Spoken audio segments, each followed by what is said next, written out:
एक आदमी ने एक बहुत ही खूबसूरत लड़की से शादी की। शादी के बाद दोनों की जिंदगी बहुत प्यार से गुजर रही थी। वह उसे बहुत चाहता था और उसकी खूबसूरती की हमेशा तारीफ किया करता था। लेकिन कुछ महीनों के बाद लड़की चर्म रोग से ग्रसित हो गई और धीरे धीरे उसकी खूबसूरती जाने लगी। खुद को इस तरह देख उसके मन में डर समाने लगा कि यदि वह बदसूरत हो गई तो उसका पति उससे नफरत करने लगेगा और वह उसकी नफरत बर्दाश्त नहीं कर पाएगी। इस बीच एक दिन पति को किसी काम से शहर से बाहर जाना पड़ा।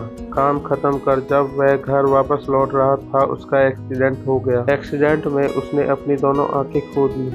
लेकिन इसके बावजूद भी उन दोनों की जिंदगी सामान्य तरीके से आगे बढ़ती रही। समय गुजरता रहा और अपने चर्म रोग के कारण लड़की ने अपनी खूबसूरती पूरी तरह गंवा दी। वह बदसूरत हो गई लेकिन अंधे पति को इस बारे में कुछ भी पता नहीं था।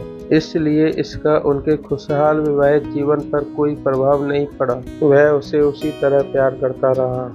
एक दिन उस लड़की की मौत हो गई। पति अब अकेला हो गया था। वह बहुत दुखी था। वह उस शहर को छोड़कर जाना चाहता था। उसने अंतिम संस्कार की सारी क्रियाविधि पूर्ण की और शहर छोड़कर जाने लगा। तभी एक आदमी ने पीछे से उसे पुकारा और पास आकर कहा, अब तुम बिना सहारे के अकेले कैसे चल पाओगे? इतने साल तो तुम्हारी पत्नी तुम्हारी मदद किया करती थी। पति ने जवाब दिया, दोस्त मैं अंधा नहीं हूँ, मैं बस अंधा होने का नाटक कर रहा था। क्योंकि यदि मेरी पत्नी को पता चल जाता कि मैं उसकी बदसूरती देख सकता हूँ तो यह उसे उसके रोग से ज्यादा दर्द देता। इसलिए मैंने इतने साल अंधे होने का दिखावा किया। वह बहुत अच्छी पत्नी थी, मैं बस उसे खुश रखना चाहता था। तो दोस्तों, खुश रहने के लिए हमें भी एक दूसरे की कमियों के प्रति आंखें बंद कर लेनी चाहिए और उन कमियों को नज़रअंदाज कर देना चाहिए।